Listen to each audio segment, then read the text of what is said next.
En el nombre del Padre, del Hijo y del Espíritu Santo. Amén. Mes del Corazón de Jesús. Meditación para cada día. Día 19. Ayer vimos qué es lo fundamental en la vida de oración y cómo reaccionar ante las dificultades. Y decíamos que lo fundamental era ir a la oración a estar con Cristo, en pura fe, con el corazón abierto, para recibir su influjo, su contacto. No ir a la oración tanto a tener que estar un tiempo, como si fuera un deber que hacer, sino ir a estar con Cristo, con alegría. Voy a estar un rato con el Señor, el tiempo que he fijado, pero con anchura interior. Avancemos hoy un poco más y sigamos aprendiendo o recordando algunas ideas que nos pueden ayudar.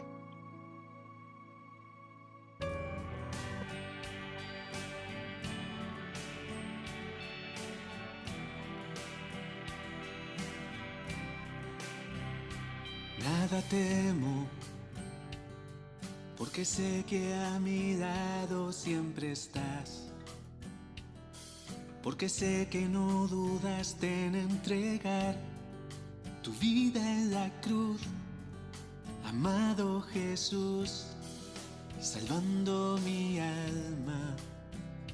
Nada temo, pues me llevas de la mano al caminar. Recostado en ti yo puedo descansar, mi hogar eres tú, amado Jesús, eres mi calma. Sagrado corazón de Jesús,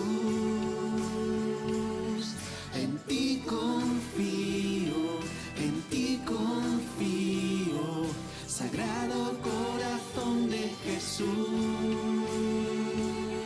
en ti confío, en ti confío.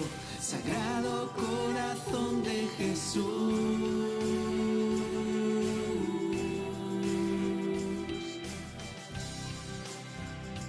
Nada temo, porque sé que soy amado hasta el final. Por más veces que yo caiga me alzarás, mi vida eres tú, amado Jesús, sin ti no soy nada. Porque sé que soy pequeño, necesito tu amor, necesito tu mirada sobre mí. No permitas que me aparte de tu lado, mi Señor, porque ya solo contigo soy feliz. Sagrado corazón de Jesús, en ti confío, en ti confío. Sagrado corazón de Jesús, en ti confío, en ti confío. Sagrado corazón de Jesús.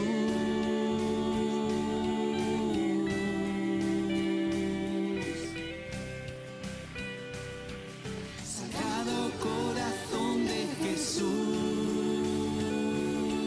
en ti confío, en ti confío. Sagrado corazón de Jesús.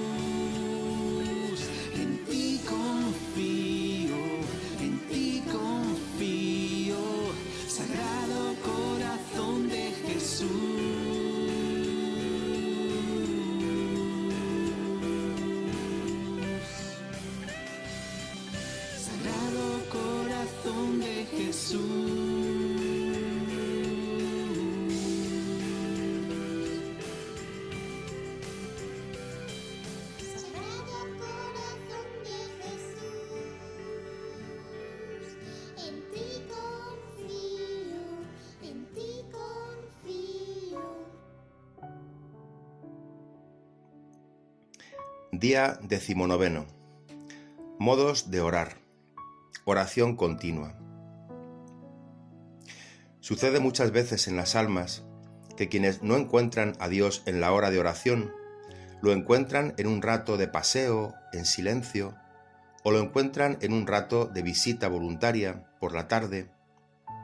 A veces sienten la tentación de decir, pues ya que encuentro a Dios de esta manera, voy a dejar la oración, porque allí pierdo el tiempo, y por la tarde haré mi visita, o en un paseo, en silencio, encontraré al Señor. Esto es fatal. Suele pasar que esta oración más rica, más sabrosa de la tarde, del paseo en silencio, es fruto de la oración de la mañana. Si cesase esa oración de la mañana, cesaría también lo otro. Y ahí viene el demonio, a tentar, a que dejes la oración de la mañana. Nunca, no. Ser fiel, ser fiel. Pero otras veces puede ocurrir que la actitud con la cual uno entra en la oración, como una obligación, a no perder el tiempo, a no distraerme, esa actitud crea una verdadera inhibición del espíritu, que por esa causa se encuentra más árido. Si yo tengo que estar con una persona pensando que tengo que hablar la hora entera sin parar y que a ver qué se me ocurre, pues no se me ocurre nada. La persona más charlatana, si va en ese plan, se le acaba la conversación. Y es un poco de esto. Como tengo que estar con el Señor, pues va uno con el miedo, a ver cómo ocupo el tiempo. No, no. Ir en la actitud esa interior sencilla, serena, a desahogarse afectivamente con el Señor, a estar con Él, sin prisa, sin miedo de que alguna vez tenga alguna distracción, no ir así. Si uno va a hablar con su madre, no está pensando, a ver si no me distraigo en este tiempo. No, estoy hablando con ella y a lo mejor tengo un libro en la mano, o veo una flor, o cojo algo, no pasa nada. Estamos los dos conversando. Esa holgura de espíritu en la oración, ir de veras, en espíritu y en verdad, a estar con Jesucristo. Y saber estar quietos, que no todos saben estar quietos en la oración. Hay gente que está charlando, hablando, pidiendo, y no le dejan meter baza al Señor, no. Y de parte del Señor debe ser a veces un poco molesto, pero ¿cuándo te callarás? Recuerdo un compañero que era, un charlatán. No he visto cosa parecida. Una vez fue a la barbería y le estaban afeitando, y él hablaba y hablaba y hablaba y hablaba, y ya le llegaba la hora de hacerle la parte de la boca, pues igual, con la boca torcida, pero hablando y hablando y hablando. Pero hombre, que te van a cortar, no hables tanto. Saber estar quietos. En la oración vamos sobre todo no a una quietud, vamos a pensar, cierto, pero con actitud quieta, interior. Mientras uno piensa, mientras busca al Señor, quieta. Y apenas el Señor da una muestra, o apenas uno se encuentra bien con el Señor, quedarse allí, quedarse. Y no estar hablando y hablando y hablando, porque es que si no, me parece que no hago nada, ¿verdad? Pues vence eso. Y esa es una de las dificultades más grandes de la oración. Ese deseo como de estar satisfechos, de que hemos hecho todo, y de que ya está, estoy tranquilo, que por lo menos yo he trabajado. Pero no se trata de eso. Estamos buscando a Jesucristo. Por lo tanto, cuando Él se muestre, calla. Como dice Santa Teresa, que hay algunas almas que tienen su plan hecho en oración, y aun cuando el Señor se les muestre y se les comunique, le dicen, Señor, espera, que tengo que acabar estos Padre Nuestros. Ahora los tengo que terminar, después ya podrás venir tú. Así no se trata al Señor. Con delicadeza. Y suele pasar eso, que el Señor, yo creo que a muchas almas, a muchas les dice, pero estate callada, que te calles de una vez. Por lo menos óyeme, óyeme. No, no, no, espera, espera. Ahora hablo yo, pero óyeme. Y el Señor querría concentrar sus rayos sobre el alma, y si el alma estuviese quieta, se inflamaría. Pero no hay modo, porque es inquietísima, y está ahí pensando y repensando, volviendo a un libro, y unas jaculatorias, y el rosario, y esto otro, Estate quieto. Esto como actitud. Modos concretos. A veces la plegaria, la oración de petición, que es muy buena, pero oración de petición que no tiene que convertirse en un sucedáneo. La oración de petición es excelente y es la que más se subraya en el Evangelio, en la insistencia, pero es la que más tenemos que emplear como oración durante el día, la de petición.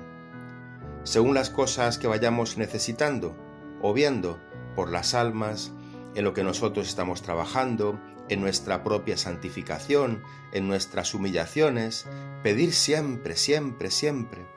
Era la oración continua de que hablaban los padres del desierto, que repetían, Dios mío, ven en mi auxilio. Siempre, todo el día, estaban pidiendo eso, el auxilio del Señor. Es muy bueno. Pero atención, que la oración de petición es compatible con las afecciones desordenadas. ¿Por qué?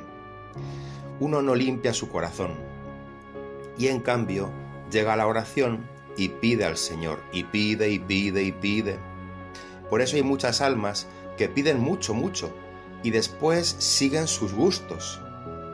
Se confirman en su santísima voluntad, la de ellas. Piden.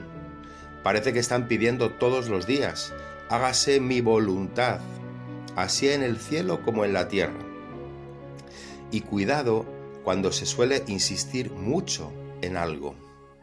Puede ser que almas que estén con verdaderos apegos desordenados hagan la oración sobre ellos.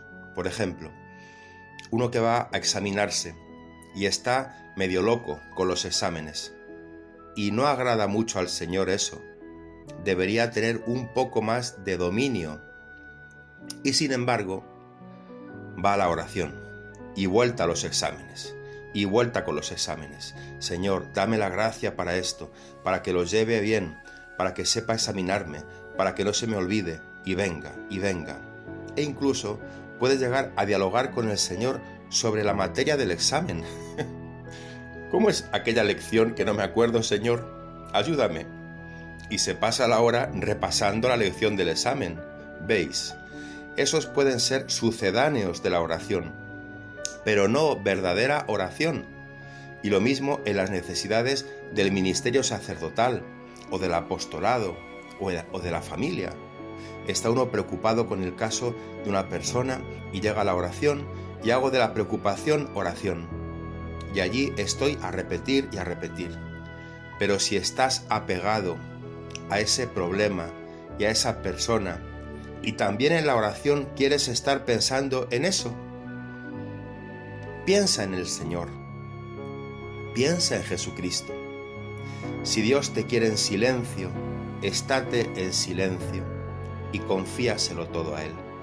Si Dios te quiere serena, tranquila, estate así, aun cuando no tengas la satisfacción de que has hecho algo, de modo que no se convierta esa petición que es tan buena en un sucedáneo del Espíritu. Después está la meditación. La meditación es sencillamente reflexionar de veras. Aquí no hay ficciones. Reflexionar en espíritu de fe sobre la palabra de Dios, para que el corazón se compenetre de ella. Eso es meditar. Como hacía la Virgen. María conservaba todas esas cosas, reflexionando en su corazón. Les daba vueltas lo que había pasado Pues igual, lee un trozo del Evangelio y reflexiona, en espíritu de fe, con criterios divinos, reflexionar sobre esa palabra de Dios que llega por la revelación, por la historia, por la enseñanza de la Iglesia, por la liturgia, todo eso. Y así, Cristo se va formando en el corazón, pensando como Él, amando como Él, gustando como Él. Eso es la asimilación. Y por fin, una cosa que puede sernos muy, muy útil. Hay días y hay horas en las cuales uno no está para muchas cosas, por cansancio, por trabajo, por mala salud. Pues bien, baños de Eucaristía. Os lo aconsejo mucho. Baños de Eucaristía. Se va uno al banco de la capilla, se sienta allí delante del Señor y se está tomando baños de Eucaristía, dejándose mirar por Jesús, que me mire, que me cure, que me inflame, y estás allí. ¿Y qué haces tú? Pues nada, estoy tomando baños de Eucaristía. Pero si no haces nada, baños de Eucaristía, como uno que toma baños de sol. ¿No hace nada usted? Pues tomo baños de sol. Pues igual, baños de Eucaristía muy, muy ricos, de mucho fruto espiritual, cuando uno en espíritu de fe está allí, delante del Señor, sin tener prisa para hacer otras cosas que le esperan. Baños de Eucaristía. Vamos a hablar ahora un poco de la oración continua. Nosotros hemos sido llamados para estar con Jesucristo, no solo en el rato de oración explícita, sino todo el día y todos los días de nuestra vida. Vamos a dedicar ahora nuestra atención a reflexionar sobre esta oración de todo el día. Este es el ideal. Los tiempos de oración explícita van haciendo que el alma se una a la voluntad de Dios y a la vez sea inflamada en el amor de su Creador. Y por lo tanto, es normal que en la vida espiritual desarrollada con fidelidad se sienta habitualmente lo que se llama la devoción. La devoción brota de ese amor con que Dios inflama el alma. No hablamos ahora de esa devoción que se puede sentir mientras uno está en la capilla, no, sino de una devoción más continua, íntima, sabrosa, que sirve al Señor con gusto íntimo. Es vivir la unión de caridad con Dios. Y en esta unión de caridad, la acción de Dios suele ser tan normal en el alma que ya no se nota. Como se dice de un estudiante que siente gusto en el estudio, sin querer con esto afirmar que siente una impresión sensible. Lo mismo puede decirse que se forma en el corazón el gusto de Dios. Esta alma tiene ya el gusto de Dios, notando bien que tal gusto de Dios sobrepasa todo sentimiento piadoso. Es más profundo que el gusto sensible, está como más al fondo y es más estable. Cuando el corazón se abandona totalmente a cumplir lo que Dios quiere, hemos llegado al abandono total a la voluntad de Dios, poniendo todo nuestro ser a su servicio. Sin darnos cuenta, actúan también en nosotros los dones del Espíritu Santo y la voluntad se comporta con una flexibilidad maravillosa, como el tallo del girasol ante la luz del sol. Aquí la rectitud no es ya rigidez, sino constante flexibilidad, disponibilidad, movilidad, al ritmo del movimiento solar, a la inspiración del Señor. Esta es la devoción normal en la vida espiritual. Cuando uno ha trabajado un poco y con sinceridad se ha despojado de sí mismo y de las cosas, esto no es una cosa extraordinaria y particular, no. Los apóstoles vivían a gusto con Jesucristo, estaban a gusto con Jesucristo, y es lo normal, esa devoción que es como la flor del siglo futuro, como la llamaba San Bernardo. dice el gran San Bernardo, la compunción es el fruto del tiempo pasado. La compunción. Pero la flor, que todavía no es fruto, la flor del siglo futuro, de la eternidad, es la devoción. La devoción viene a ser como el pregusto de la eternidad. Ya actualmente estamos participando en nuestro grado, y comentando esto Suárez dice que es verdad que es así, y que esa devoción brota de la caridad. Si miramos la suavidad y el deleite que suele traer consigo la devoción, de ningún acto se sigue tan eficazmente como del afecto de la caridad, de esa caridad llena de afecto, de riqueza hacia Cristo. La devoción es pues ese estado habitual del alma, en todo el día en el servicio del Señor, y puede dirigirse a los santos, a la humanidad de Cristo, a los objetos, al trabajo apostólico, todo hacerlo con devoción, en el servicio del Señor, en el agradar al Señor, y así se convierte todo en un ejercicio de amor. Como decía San Juan de la Cruz, que ya solo en amar es mi ejercicio. Pero esta devoción está amenazada. Es una delicada flor. Vamos a ver esto. Los obstáculos que impiden esta devoción, que inciden sobre ella, que la perturban, nunca provienen meramente de fuera. Vuestro gozo nadie os lo quitará, decía Jesús. Ninguno puede arrancarte esta devoción de fuera, sino que supone siempre una actitud tomada por el alma misma, una reacción personal del alma en una dirección que no está de acuerdo con la corriente de la vida que le viene comunicada por Cristo. Jesucristo la mueve en un sentido y ella se empeña en otra actitud. Entonces se perturba la devoción interior. Es como cuando uno echa una piedra en la tersura del agua de un estanque. Aparecen enseguida unas ondas que desfiguran la imagen que reflejaba el agua. Así sucede. El alma estaba como reflejando a Dios, el rostro de Dios, habitualmente, serenamente, y ahora se han formado estas pequeñas ondas sobre la superficie del alma, y se emborrona el rostro de Dios, que antes se reflejaba en ella. Entonces se comprende experimentalmente que aquella actividad no es según la corriente que viene de Dios por la caridad.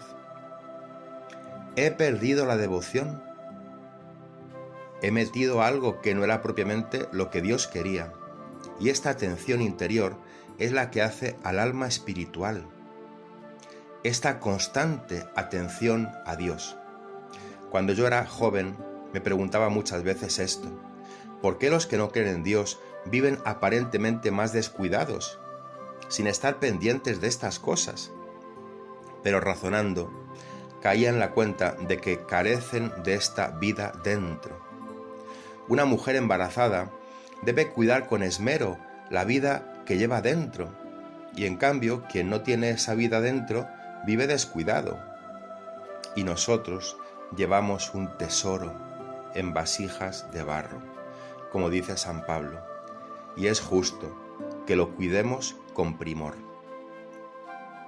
Muchos dicen que no se complican la vida con esto, no necesitan, viven mucho más tranquilos, y es verdad.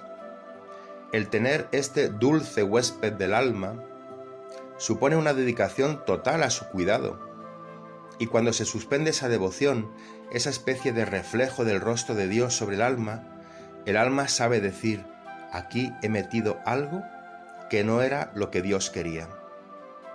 Algo así como pasa con la luz, que uno vive en la luz de Dios, esa luz inunda el ambiente, estamos en la luz. Caminar en la luz, a la luz de Dios, sale muchas veces en la Escritura. Es como la devoción en la cual uno camina. Y como pasa con la luz nuestra, que si uno introduce algún elemento extraño y hay un mal contacto, un cortocircuito, pues saltan los plomos. Y uno se queda a oscuras. Y uno dice: he perdido la luz. Y entonces se examina uno, ¿por qué habrá sido eso?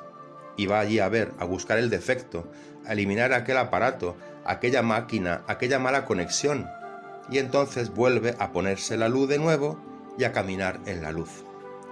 Así se camina en el Señor. Así entendida, la devoción es como la salud del alma. Decíamos desde el principio y fundamento, el hombre ha sido creado para agradar a Cristo y así obtener la salud, la salvación del alma. Viviendo así, reflejando el rostro de Dios, ya está obteniendo su plena sensibilidad a la acción de la gracia. Habrá momentos de crecida devoción, que son una verdadera consolación del espíritu, más que lo normal que suele tener de ordinario. Es como una inyección de elementos sobrenaturales, que si están bien empleados deben producir un aumento de salud, una mayor invasión de la gracia sobre la persona humana, haciéndola aún más dócil, más adherida a Dios, más pegada a Dios. Sí, pero si cuando cesa la devoción, sin que venga un obstáculo nuevo por nuestra parte, si parece emborronarse la figura de Dios sobre el alma y yo no he hecho nada después de examinarme bien, pues puede tener uno la seguridad de que esa sensación de cesar la devoción es una prueba de Dios. Y entonces, en realidad, no es que se ha perdido la paz, sino que se ha trasladado más a la profundidad, más debajo de la superficie, más al fondo. Aunque las purificaciones sean profundas, pero Dios está más en comunicación que antes con el alma. La imagen de Cristo está pasando de la superficie del corazón a lo más profundo del alma. Y fijaos que esto ocurre en una aparente cesar la devoción, pero está entrando más profundo. Esta es obra de Dios, y a esto hemos de tender sin cansarnos. Se puede decir así que la devoción es como una especie de conciencia del amor de Dios y de su complacencia sobre el alma, cada vez más profunda, más arraigada en el interior. El alma se mueve así bajo la mirada de Dios. Tender a eso y no ser fáciles en evitarlo, que es tan fácil decir que la vida cristiana pues es muy sencilla y no hay que trabajar tanto y basta con hacer obras de caridad a los demás. Es mucho más íntima la riqueza de vida que el Señor nos ha traído. Si conocieras el don de Dios y lo que Él quiere tratar con el alma, tú se lo pedirías y no te quedarías en la superficie. Dice el obispo Antolín, comentador de San Juan de la Cruz, tiene unas cosas preciosas. Dice él, a estas almas que van buscando a Dios a su manera, sin llegar a estas profundidades, a estas almas parece habla San Agustín, cuando dice, buscad lo que buscáis, pero no donde lo buscáis, como si dijera, oh, qué bien me parecen vuestras ansias, cómo me agradan esos deseos de encontrar a Dios que es el bien de mi alma. Buscadle en buena hora, pero si le queréis hallar, no le busquéis donde le buscáis. Tomad la senda larga del alma, andad por ella, que ella os llevará a donde está el amado descansando. Y si es verdad, como lo es, que Dios está en lo muy hondo del alma, mira cómo le hallará quien le busca por de fuera. Cuando veo estas almas, no me parecen sino a la mujer que hace que le busquen al hijo por la ciudad y anda muy ansiosa por toda ella diciendo a voz de pregonero que le den su niño perdido y no se da cuenta que le ha dejado dormido en el rincón más escondido de su casa. Y también se parece a la mujer que anda revolviendo su casa por encontrar el anillo que no halla, y desanda cuanto tiene andado aquel día, a ver si encontrará su joya, y no se da cuenta de que lo lleva escondido dentro del pecho, donde lo puso para lavarse las manos. ¿Qué de pesadumbres se ahorrarían estas personas si se miraran a sí primero y a su casa? ¿Con qué facilidad se encontrarán con el hijo y el anillo? Oh, válgame Dios, Señor, ¿cómo te hallará esta alma?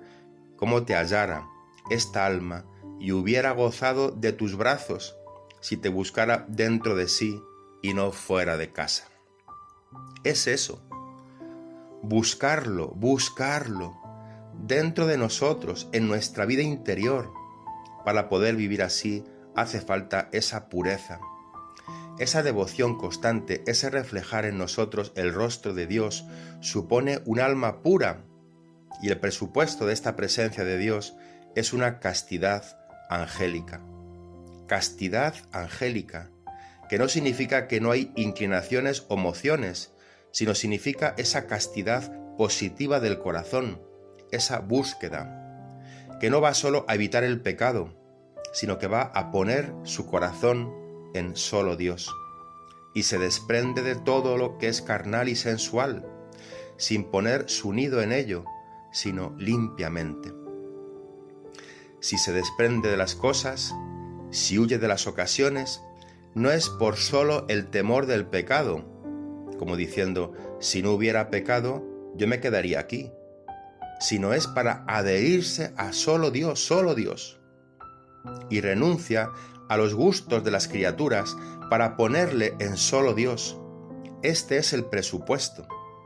El corazón que no se libra así de los gustos terrestres, sobre todo carnales y sensuales, no gustará tampoco de esta devoción íntima del alma, sino se contentará con una medianía en esto, el ser un buen cristiano, pero renunciando prácticamente a la santidad.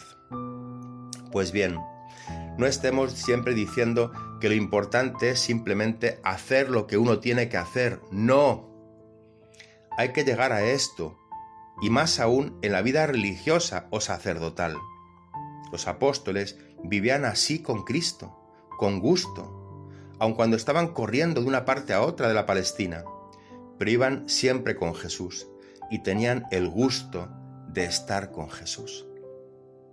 Pero hay momentos en los cuales se pierde este gusto profundo.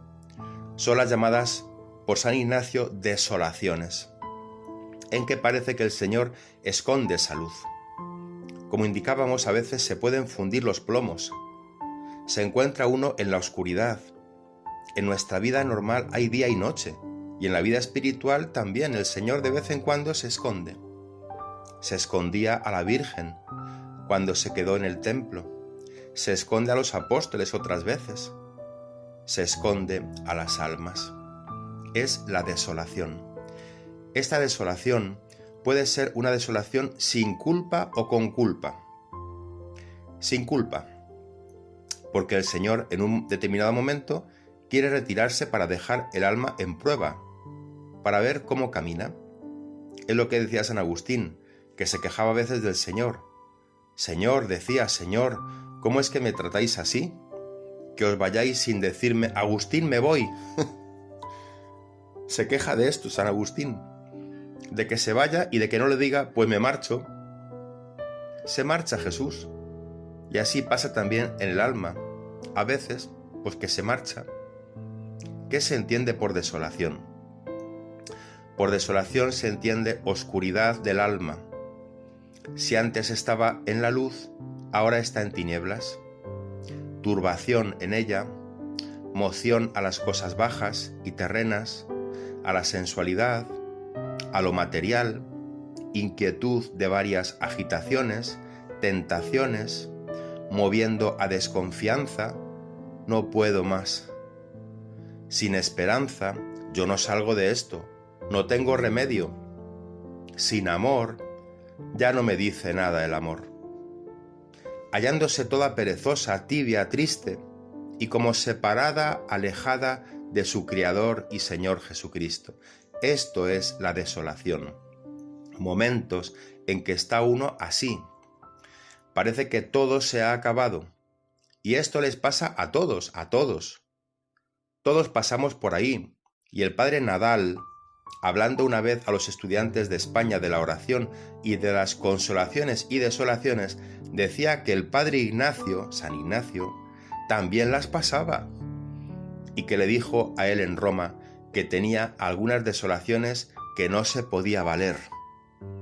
A veces sentía como si en toda su vida no hubiese recibido un solo favor de Dios, como si todo lo pasado fuese una mentira.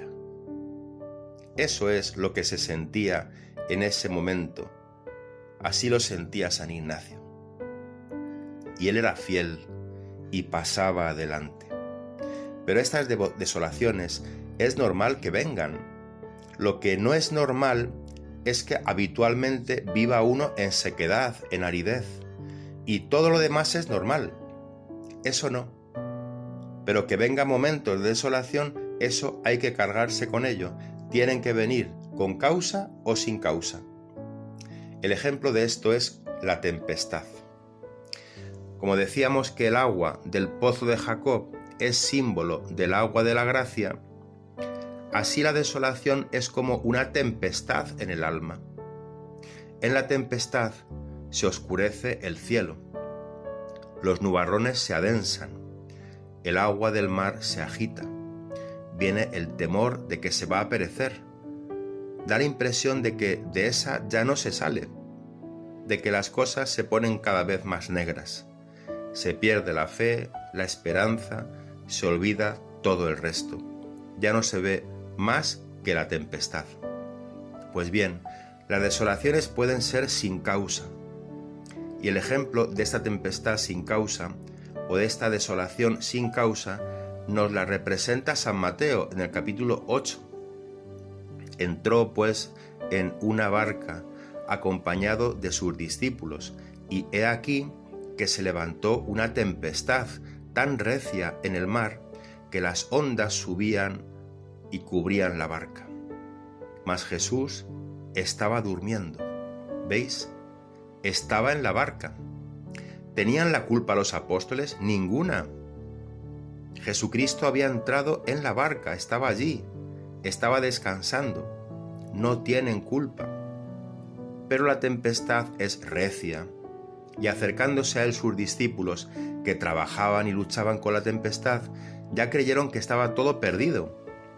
Acercándose sus discípulos le despertaron diciendo: Señor, Señor, sálvanos que perecemos. Y les dice Jesús: ¿de qué teméis, hombres de poca fe? Y entonces, puesto en pie, mandó a los vientos y al mar, y se siguió una gran bonanza. Esta es la tempestad sin causa, pero donde se ve todo lo que siente el alma, la agitación del espíritu, el temor, sin esperanza, sin amor, y que les parece que el Señor, si no está despierto y lo sienten despierto, no hace nada ya en la barca ni les puede defender. La falta de confianza. Pues esto mismo nos puede pasar a nosotros. Cuando es sin causa, en el momento en que uno entra en desolación, tiene que mirar hacia atrás y ver si de la vida precedente uno ha dado causa para esta desolación. En el caso de los apóstoles, Jesucristo había entrado en la barca, no lo habían echado de la barca, no había salido, estaba allí. Ellos no le habían tratado mal, luego estaba, solo que estaba durmiendo. No se hacía sentir en la barca, no se hacía sentir su presencia. Estaba allí presente, pero como dormido. Y de aquí viene la tentación de desconfianza. Y habrá momentos en nuestra vida en los que lo sintamos así, todo oscuro. Y el Señor está que no se le siente. Parece que no está dentro, y está, porque no ha salido, y estaba dentro, quietos. Y si quieres un consejo en esos momentos de desolación, no despertar al Señor. A ver si tienes valor para eso. Que no tenga que decirte, hombre, mujer de poca fe, ¿por qué has dudado? ¿Por qué tienes miedo? ¿Es que yo no te puedo proteger, aun cuando no me sientas? Si estoy aquí contigo dentro, en tu barca. Si el alma le grita, ¿a dónde te escondiste, amado? El Señor le dice, no, aquí estoy, aquí estoy, aquí estoy. Aun cuando parezco no darme cuenta, ten confianza, y ten esa confianza siempre. Fíate siempre del Señor y camina adelante. Aun cuando parece que se va a hundir todo, Él está dentro, no hay peligro. Adelante. Y recuerda lo que te dice el corazón de Jesús. Si quieres agradarme, confía. Si quieres agradarme más, confía más. Y si quieres agradarme inmensamente, confía inmensamente. Oh Dios, que en el corazón de tu Hijo herido por nuestros pecados, has depositado infinitos tesoros de caridad. Te pedimos que al rendirle el homenaje de nuestro amor, le ofrezcamos una cumplida reparación. Por Jesucristo nuestro Señor.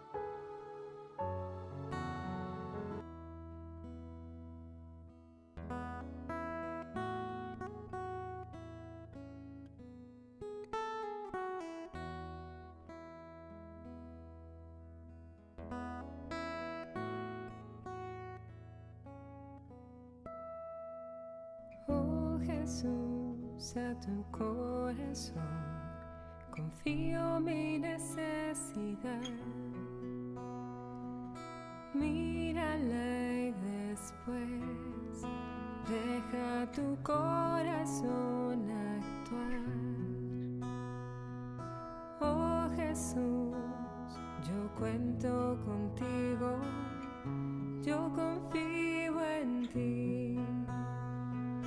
Oh Jesús, de ti estoy seguro, yo me entrego a ti.